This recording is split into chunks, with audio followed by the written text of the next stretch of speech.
Hey, it's Tim Brown, and I'm here with Michael Stearns. What up? And we're talking about, and we're in the woods outside of a Sheridan. We're gonna get into the woods with this one. An airport Sheridan, talking about what are the best referral partners for roofers. And I'm always a big fan of other home service businesses. We know there's Matt Danskin out there that pushes on you should be talking to insurance agents. And my man Michael Stearns is uniquely qualified to talk about how you can turn realtors into serious referral partners, not just those leads where they need that inspection on short notice. So I'm gonna say one, we're gonna go rapid fire with it a little bit, and you can slow down on ones that you want to talk about. Sure. But I believe pest control can be a great referral partner for roofers because they are often dealing with issues that pertain to siding and roofing and things around the edges of your home that need to actually have a serious fix. Yeah,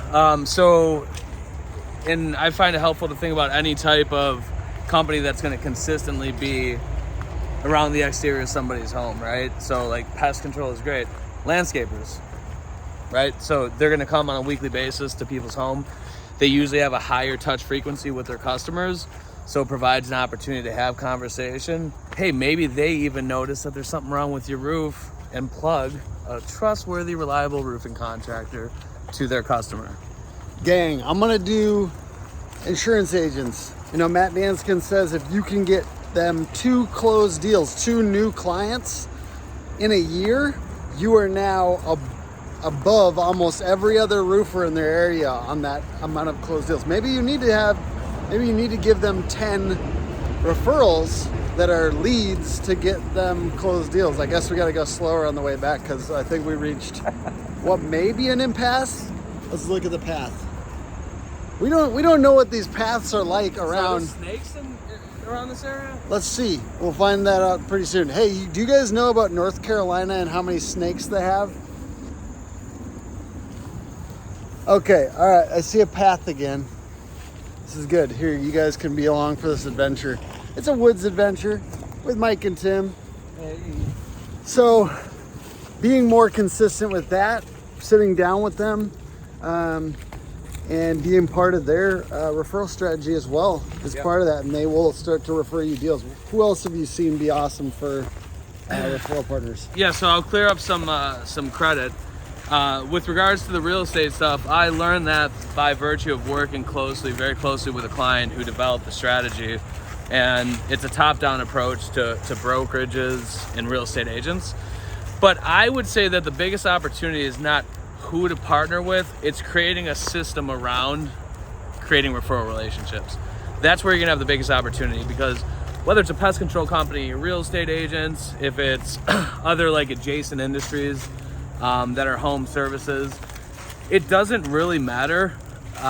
They're all going to be beneficial in some capacity, but where people fall short the most, through my experience in dealing with, hundreds of contractors over the years, is not creating a system and processes around actually developing those relationships, putting pen to paper and holding their team accountable as far as what the expectation is, how we're going to go about doing this, what the goal is, right? And then circling back to that, taking that idea and putting it out there. And I got a friendly reminder of this from Mike Claudio today with Win Rate Consulting. You have to have these goals, you have to define them, and then you have to circle back to them, right? In order to make them come to life. So it's really important, and I think that's something to focus on. If I'm a business owner in that situation that's not capitalizing to the fullest extent on referrals, it's something that I would make an immediate priority. Landscapers.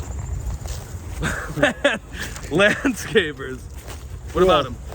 No, I was just saying they could be a great referral partner. Like I said, anybody who's coming around the perimeter of the home, who's making adjustments to things That's that might. That's the first one I said, Tim. Oh, it was? Yeah. Oh shit. Cut. New frame. Guys, this is a great opportunity to talk about reusing the same ideas in your content strategy, right? Because if you sometimes in the same video. Yeah, and we did this on purpose, right? Because you circle back to something. If you say something on the internet about how important X, Y, or Z is for a consumer in their home, don't be afraid to say it again in 6 months, or in this case, 6 minutes, because ultimately it still lends the same credence. You'll probably reach a different audience. The same people that were listening at, minute marker 1.32 probably aren't listening now at 5 minutes. So we just touched a new audience with the same idea. Maybe. Yeah, so did you give the full, or like a couple minute version of that realtor strategy? Yeah, or so do you want to? Sure, yeah. So in business, like, your time is should be your most coveted resource because it's not replenishable. If your crew fucks up a job, you can coach them through it. If they keep fucking up jobs, you can fire them. You can't make up lost time. It's not replenishable. So with that being said, we want to be efficient in every cog within our business.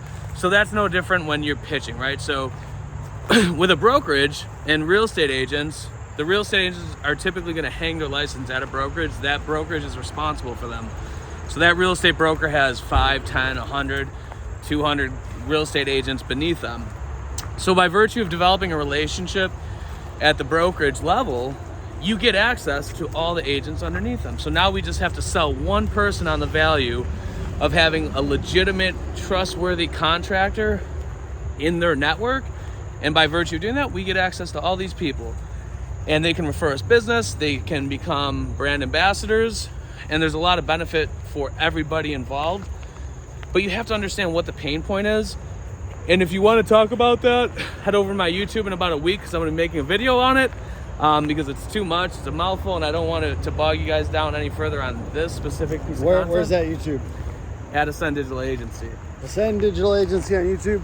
And I'm going to throw out here, hey, if you don't do siding, if you don't do gutters, if you don't do decks, there's other things on the exterior. And then I'm going to lump in other roofers. Honestly, we say all these things. It's different. Oh, God. Chill, North Carolina. Or where are we at? Is it North Carolina? North Carolina. Here's the deal. We say all these other things, but in actuality, for me, the people that have referred me the most business are literally companies that do the exact same thing as me. Yep. So any other exterior remodeling companies, we got to go back for like 2 minutes, would be a big part of this as well. For sure. You got any other good referral partners? Pond companies? Get active in Facebook groups, guys. Remodelers like my buddy, my old school, my client that's been around a long time, he shared an office with a interior remodeler and just passed back and forth business all the time. Interior to exterior, interior to exterior. What about interior designers, right? Interior designers. I think, like, coming off today's conversation, like, creating an army of brand ambassadors, no matter whether it's a company, individuals, past customers, there's a ton of opportunity there. And kind of, going into Facebook groups and consistently making sure, like, different team members within your company are a part of them. Past and future customers, you invite them into those Facebook community groups that you're in, and having them consistently talk about their experience with you is going to be one of the most effective ways that you can generate referral business. Chimney sweeps or chimney repair companies. Ooh, I like that. Oh yeah. Let's just think about this for a second. What else is like around that? What about gutter cleaners? Gutter cleaners? Like the handyman that go and do gutter cleanings. If you form an alliance with them or refer them business. Pressure washing. Ooh, yeah. Exterior home cleaning, like pressure washers. Would a home inspection company be it, or are those going to be the annoying types of referrals? I feel like that might be the annoying type. Where it's like the middle of the season, Yeah. and it's like, yeah, I got a guy that needs 3 shingles sealed and they need it done yesterday. Yeah. So come make this $78. Let's think about it. What else? We're just brainstorming now, but what else is like around the exterior of the home that's like good? I mean, plumbing companies. Plumbing, HVAC. Oh, dude, there's a lot of crossover there, right? With the ventilation, up north there's issues with like the pipes not going out far enough, so then it pushes moisture up. Mm-hmm. So there's definitely crossover. It's good to know great HVAC companies. It's probably good for them to know you. Yep. To get those types of problems fixed or make sure that they don't happen. Because, dude, roofers in Minnesota, and I'm sure in the surrounding states, there's like a thing where they're having to come back to homes and say that's not our fault. Right. You know, because there is crossover with a lot of these trades.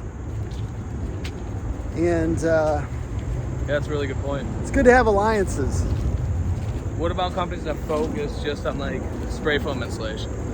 I can see that. Yeah, I feel like, to be real, I've seen a few roofing companies do insulation really well themselves. Yeah. I kind of feel like that's one where it's like, why don't you offer that as a service? Right. It's the envelope of the home. Basically, one of my clients sold me on this, is like, it's the envelope of the home and all of these components work together.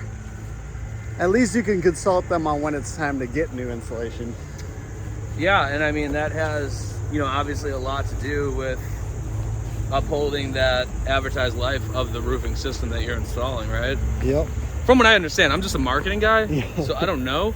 This guy could start a roofing company. I can feel it. But from what I understand, Yeah. that can be impactful in the longevity or lack thereof when it comes to a roof. All right, well, I think we gave them some good ideas for today. It doesn't matter how many you have, how many you got in a list. You need to start getting your top 2 or 3 in your area, start referring them regularly, and even after you've done that for a little while, maybe contact them, take them out for coffee and say, hey, I'd love your referrals too. It can only help, it won't hurt you. Do it. All right, it's been Tim Brown, Mike Stearns. Ascend Digital Agency, and Hook. Hook Agency. Thank you guys for hanging out. I think it's been a successful piece of content, except for the landscapers comment. Yeah, we doubled down. And then we made it relevant to your SEO strategy. It was really good. All right, appreciate y'all. Bye. See ya.